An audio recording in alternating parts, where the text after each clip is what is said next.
Olá, seja muito bem-vinda, seja muito bem-vindo. Meu nome é Felipe e esse é o canal Chico Xavier, Vida e Obra. Tentarei falar, tentarei dar uma visão geral dos livros. Por que uma visão geral, Felipe? Porque depois, gente, conforme as intuições venham, os insights, aí eu posso ir mais, e o retorno de vocês, eu posso mais ir para esse livro, para aquele, fazer um estudo junto com vocês de algum livro. Enfim, eu peço que a espiritualidade, que Deus, Nossa Senhora, me ilumine para ir para o melhor caminho, né? E eu confio muito na minha intuição, eu sempre respeito ela e procuro ouvi-la. Tem uma frase que eu gosto muito, até citei nos meus livrinhos, que diz assim: intuição, como é que é, meu Deus? Intuição é quando o coração da gente, intuição é quando o coração da gente dá um pulo no futuro e volta logo. Quer dizer, dá um pulo no futuro para ver como, né? E volta para tomar decisões certas, né, gente? Porque a vida, gente, são escolhas. A vida, fundamentalmente, é a arte de escolher, né? Escolhas certas nos levam a certos lugares, outras escolhas menos felizes nos levam a outras. Muitas vezes, quase sempre, as escolhas certas nem sempre apresentam resultados imediatos, mas a longo prazo, né? É a velha arte de escolher. Mas, enfim, aqui será uma visão geral dos livros. Por exemplo, até falei nisso em outro bloco, né? Os livros de Emmanuel. Eu amo livros, sempre amei, sempre fui um leitor. Borges, o grande escritor argentino, um dos maiores escritores que já passaram pelo mundo, ele tem uma frase também muito bonita. Ele fala assim: olha, eu sempre fui muito mais leitor do que escritor. Eu sempre fui muito mais leitor do que escritor, diz ele, porque a gente lê o que gosta, né? A gente lê o que gosta, escreve o que é capaz de escrever, o que pode, né? É verdade, é verdade. Mas eu dizia que eu sempre fui um leitor. E se eu pudesse, assim, salvar poucos livros dos que eu li, acho que eu salvaria certamente os romances de Emmanuel, tá?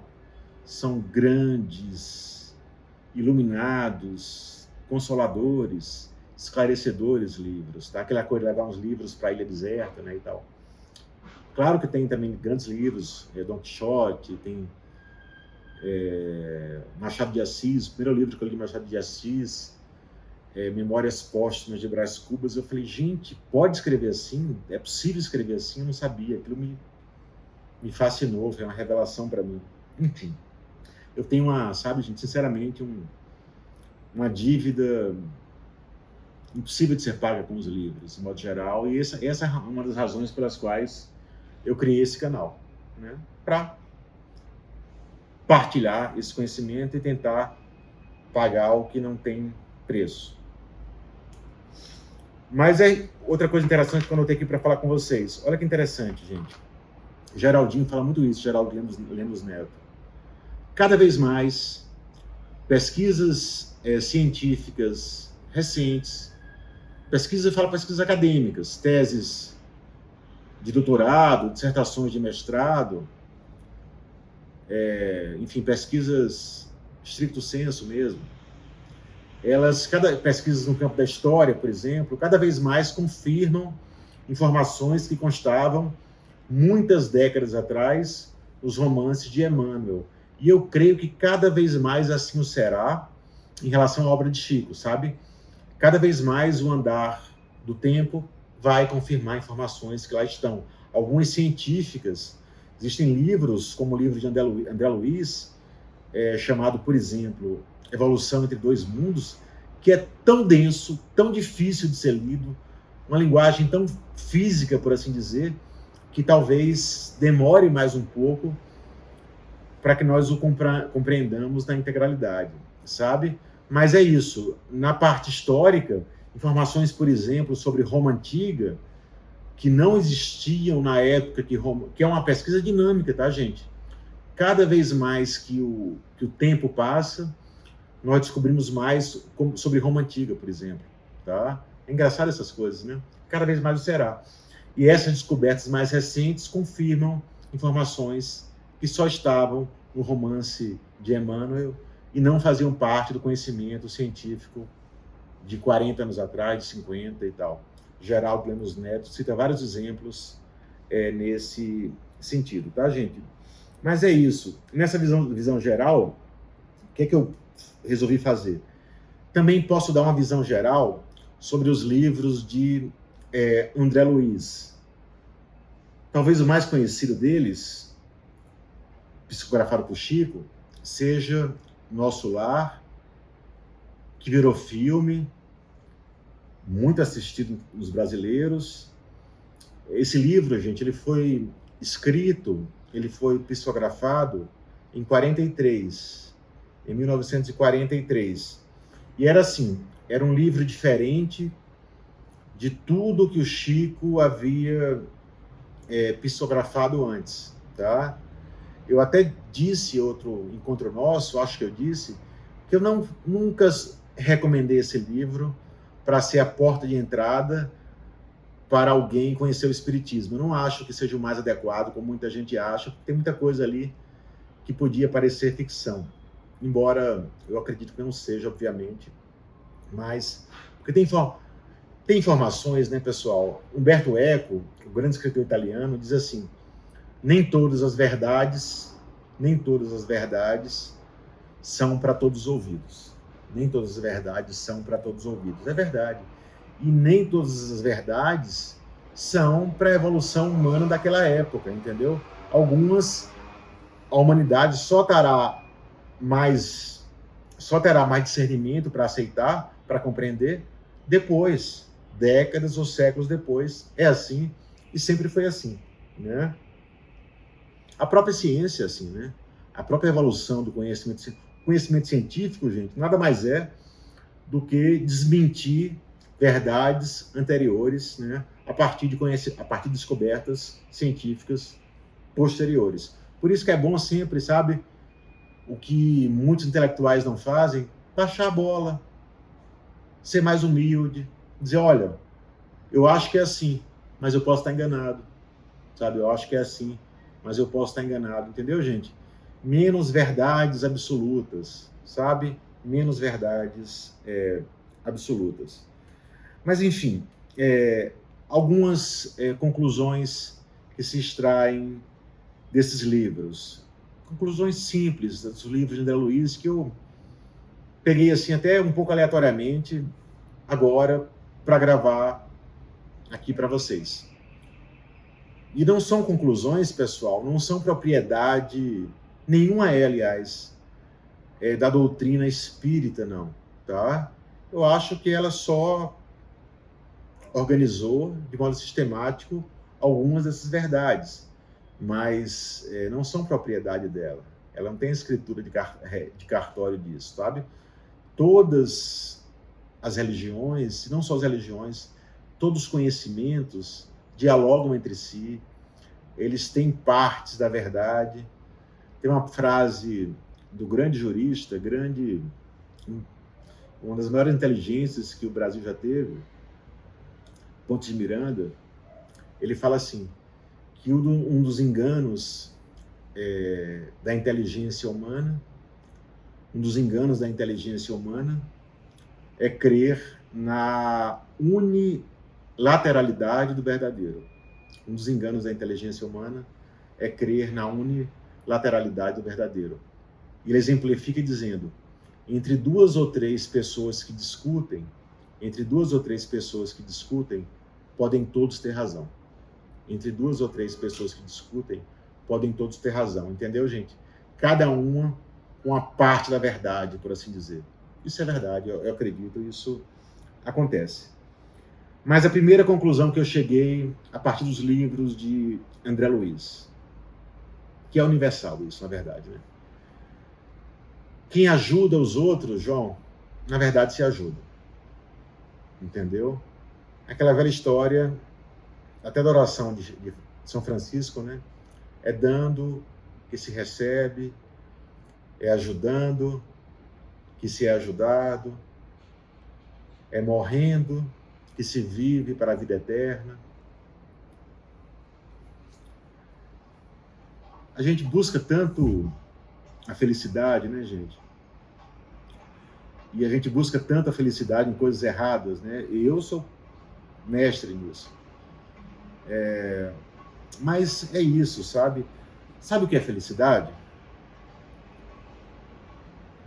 Pelos próprios ensinamentos do Chico, felicidade é bondade crescente.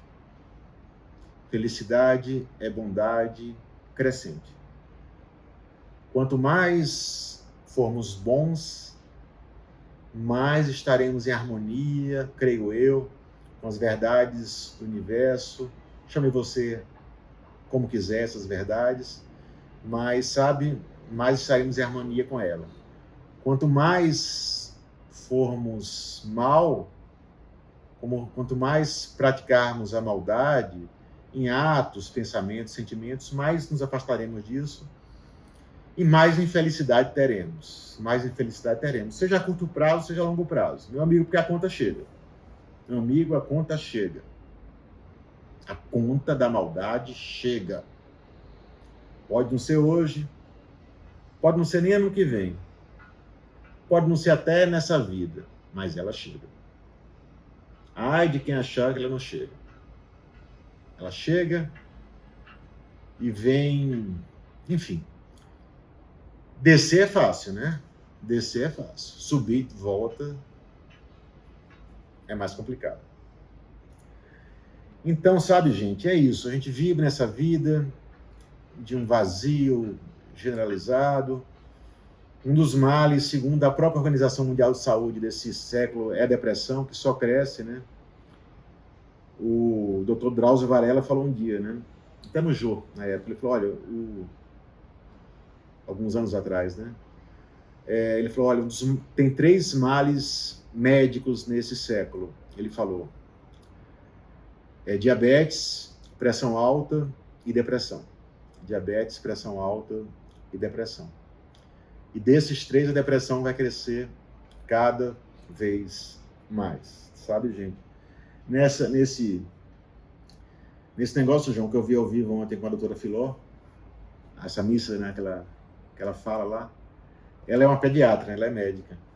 Ela falou que recebeu um dia desse no consultório dela, não sei se era criança ou adolescente, disse que estava entediada porque não aguentava mais ir à Disney. Quer dizer, a criança não tinha mais graça em nada, ia sempre.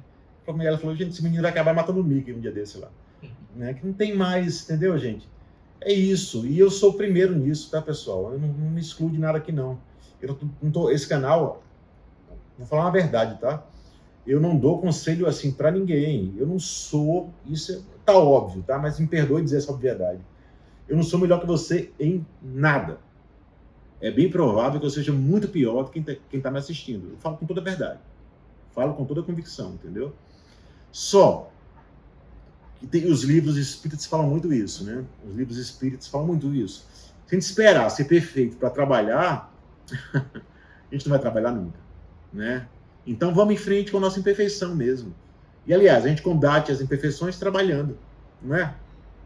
Agora, o que não pode é hipocrisia. O que não pode é hipocrisia.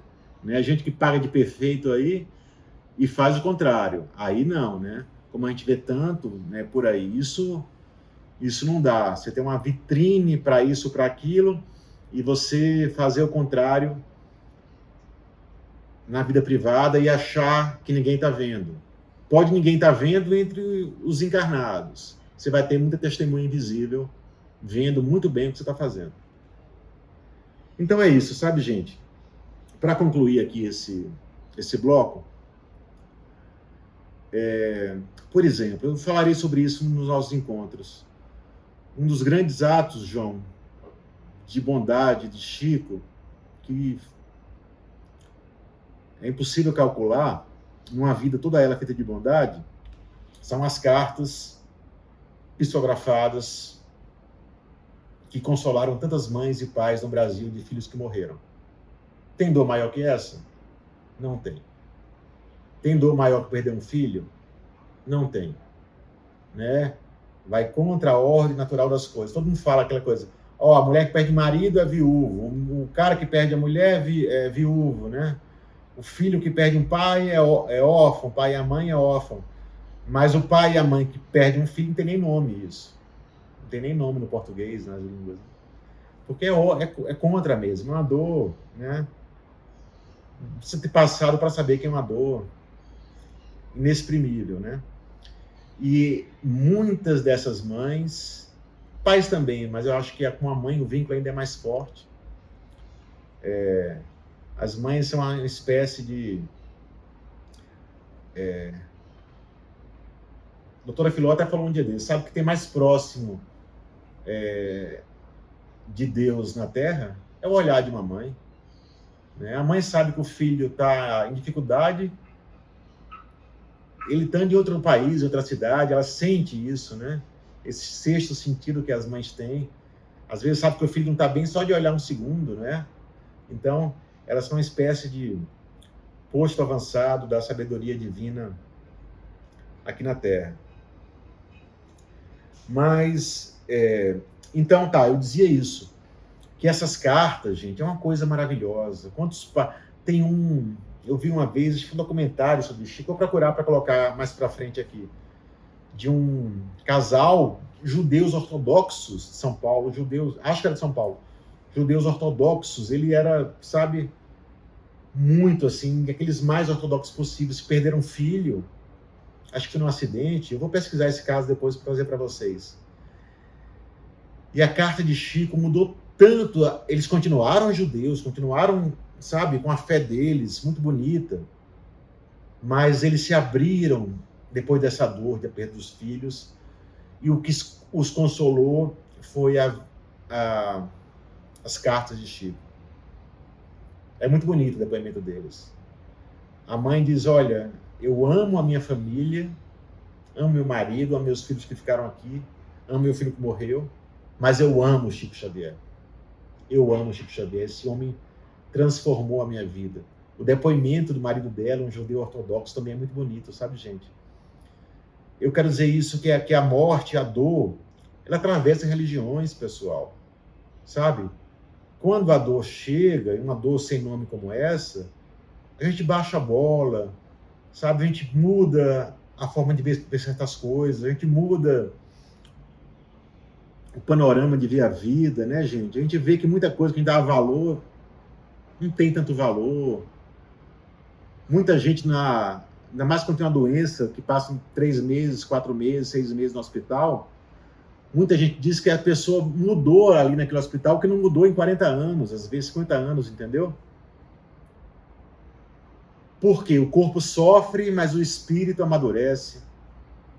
Às vezes fica mais fácil de ver certas verdades espirituais, não é verdade? Então é isso. Essas cartas de Chico mudaram vidas, consolaram, fizeram luz. Falar em fizeram luz, eu vou acabar com a frase de Emmanuel, que eu lembrei agora, e acho, João, que ela se casa muito bem com tudo isso que falamos aqui. Emmanuel sintetiza de modo belíssimo, dizendo: servir é fazer luz. Servir é fazer luz. Muito obrigado pela paciência, pela companhia, e eu espero você no próximo encontro.